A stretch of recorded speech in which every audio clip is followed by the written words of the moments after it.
Right, Hello. guys, Cody, guys, back again, dropping yet another video. Right, today we're speaking to a prisoner's girlfriend about the effects of having a loved one in prison, the struggles, the emotional and psychological effects and stuff. Right, babe, so go on, what's your name? My name's Miley. Yep, obviously you're from down London way, aren't you? Yeah. Right, so your boyfriend's in prison. Is this the first time you supporting someone in prison? Yeah, it is. It is very hard. And how long's he been in on this stretch?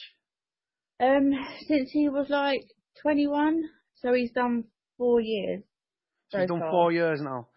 So Yeah. how do you feel and stuff, like how, the fact that he's in prison and stuff, like emotionally, like the fact that he's not there to support you and cuddle up to you and be there for you and stuff during, like everyone struggles and stuff, don't they? Everyone's got issues and everything. How is it having him inside? It is hard. It's very hard because obviously I can't see him, I can't touch him, I can't feel him, I can't smell him. I know it sounds crazy, but it is hard. Like when I go and see him, I shouldn't have to see him in that position. Does that make sense? Yeah, Like of course, yeah. I shouldn't have to see him like that. What would you say is the hardest thing?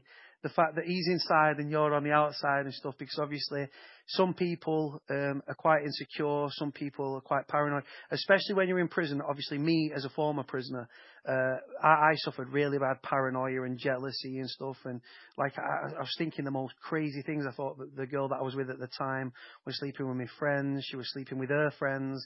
Just crazy thoughts and stuff. Have you encountered anything like that? We obviously, because I can't speak to him 24/7, which is very hard. Yeah.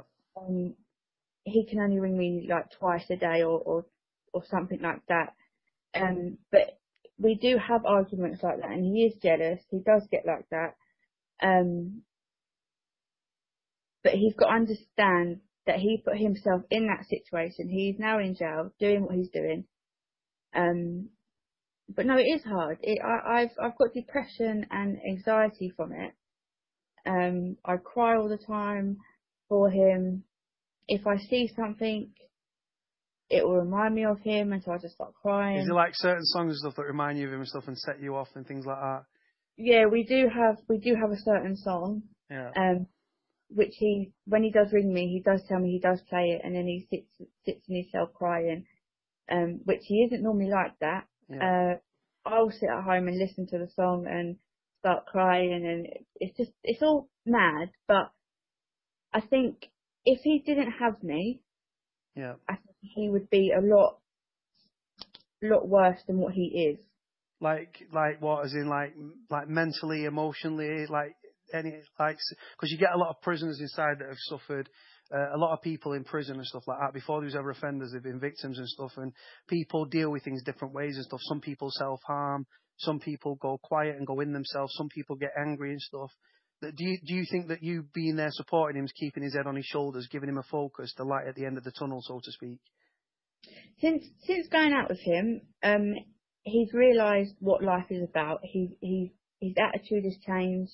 He's changed. His attitude has changed. Apart from the whole jealousy thing.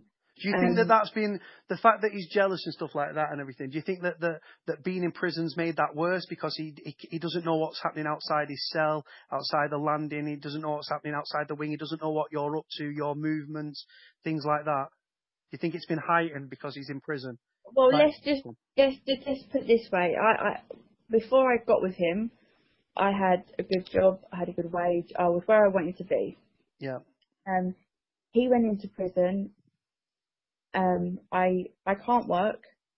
I can't go out with my friends. I can't go out with my family. I can't do anything. So you're literally, you've given up everything for this guy that you love that's Yeah. found himself in prison. Because we have a few animals together. Yeah. Obviously I can go and do them because obviously they need to be done. But Yeah. work inside, I can't even work 1 day a week. I can't. If I wake up in the morning and I haven't answered his call, he'll leave me a voice message. Where are you? Why are you not picking up your phone? Who are you with? Blah, blah, blah, blah. So then I will have to ring the. I've missed that call. I have to ring up the prison that he's in. Yeah. Speak to the chaplain and be like, I've just had a missed call from him. Please get him to ring me back. Like, I'm sitting here waiting for his call. Yeah. Well, Can I then, just ask, right, but like when he's out, when he's free and stuff and you're together, is he quite a jealous person then? no. But the fact that he's gone to prison, these jealousies are being brought on by him being incarcerated and locked away and can't be with his woman and can't be with you.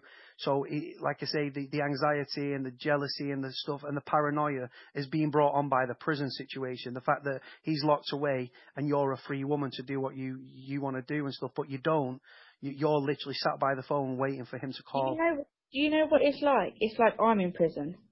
That's a good. Do you know what? I get that a lot. Do you know what? That's a very good way of putting it and stuff. What would you say? Can you understand that? Like, can you understand why the relationships between prisoners and other prisoners' girlfriends? Can you understand why them relationships break down because of the stress that's put on it by a prison sentence? Because, you know what?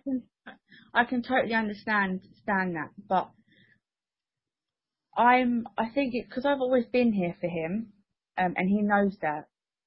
As soon as he clicks his fingers, I'm there. Do you know what I mean? I won't let him down on anything. I love him far too much, as you know. Yeah. I have to see him. He was only meant to be getting 3 visits a month. That's all he was meant to be getting. But because he started in jail, I now see him 3 times a week. Yeah. Well, when you go on visits and stuff, like, do you remember your first ever visit to go and see him? How was you feeling? Was it nerve wracking? Did you go on your own? What was the prison officers like with you? Yeah, I always go on my own. Because I have to get up quite early. I have to get up at like 3, 4 in the morning, obviously to get ready, and I have to get like the first train at like 6 to get to the jail. It is quite a long day for me. Yeah. It is expensive because I'm travelling from here, there, and everywhere.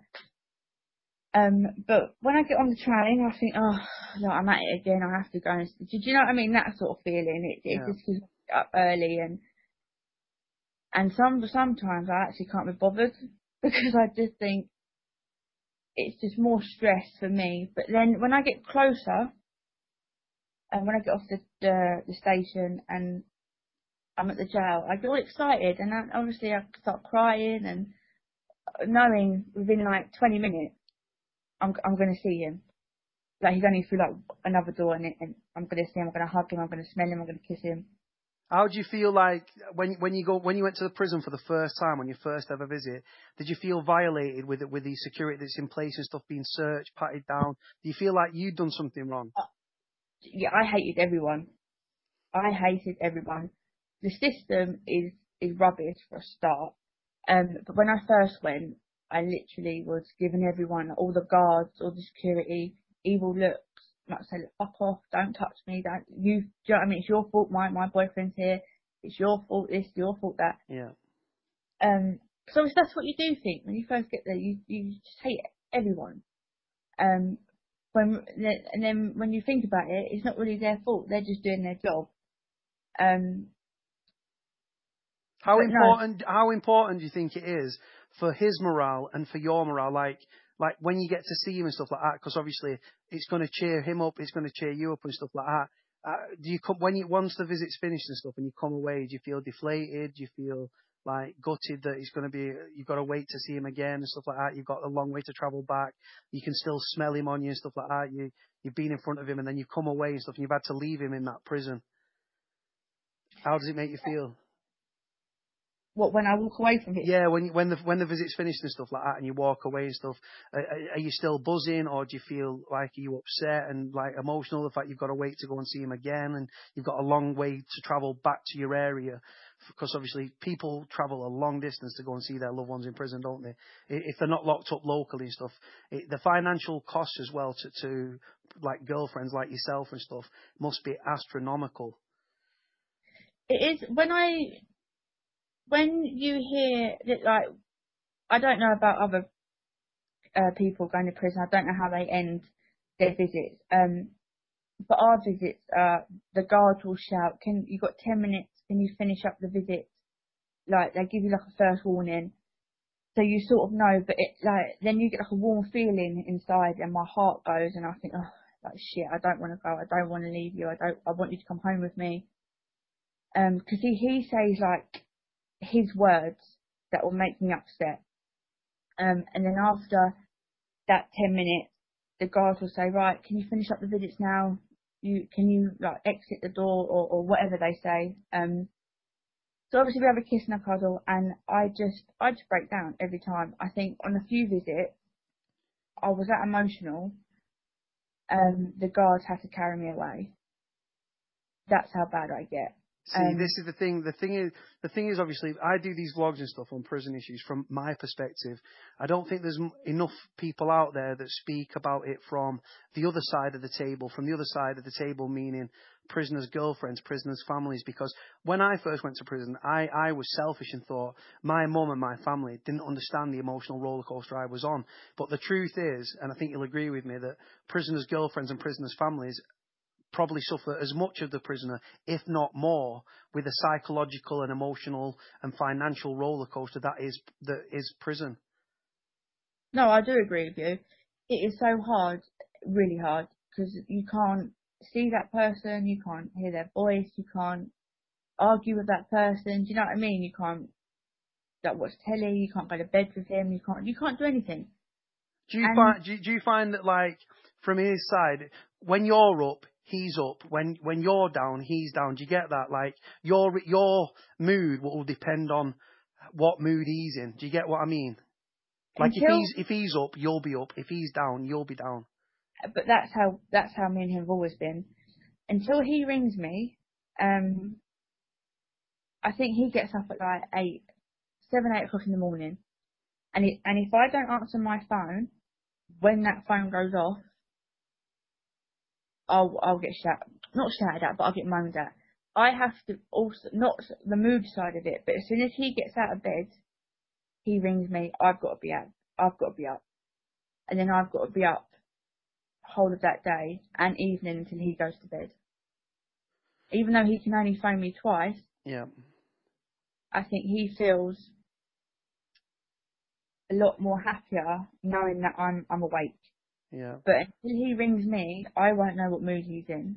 If he's in a shitty mood, that will obviously like you said, put me in a shitty mood. Yeah. If I'm in a shitty mood, he will be. If I'm pissed off, he'll be pissed off.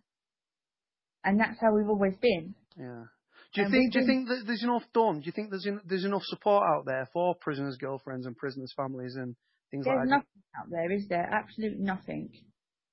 Do you think that, so it's like these, unless, like I say, it's almost as if everyone's suffering on the out, but there's no support group, there's no proper support groups for, I mean, you've got, like, there's a company called Partners for Prisoners and stuff like that, but I think a lot of prisoners' families and girlfriends, from what you've said, feel isolated, like they're in this horrible place and stuff, and they can't really speak out about the thing. I mean, they keep it to themselves and they're suffering in silence because there isn't the support there for prisoners' girlfriends and families. I also think we get judged quite a lot as well. Because somebody rang me the other day for a job interview, and she said to me on the phone, "Oh, are you interested in the job and stuff?" And I said, "Well, yeah, obviously I am. I need to do something because I'm just going crazy sitting here." And she said to me, "Oh, is there any days that you want to book off?" And I said, "Well, yeah, there will be. There'll be like 3 days a week that I need to book off to see my boyfriend in prison." As soon as I said that, she put the phone down. She didn't want to know. So you was judged because you've got a partner in prison. So yeah. You've not been convicted of a criminal offence. You're a law-abiding citizen, but you're treated with contempt because you have a partner that's in prison. Yeah, so it's like they tar you with the same brush they tar him with. Yeah, exactly. And some of my friends I've lost because he's in prison, and I think, do you know what? I don't really want you back in my life anyway. He's in prison for what he done. That's his fault. He's now paying the price. He's got 18 months left and he'll be home. But like I said, because he's in prison, I'm getting targeted as well. It's crazy, isn't it? It really, really is. Right, listen, we've come up to. I'm going to have to cut this one short because I've got to crop it and edit it and stuff for the vlog. So people keep watching for part 2. Right, I'll give you a call back and we'll do it again. All right, thank you. Bye, bye, bye.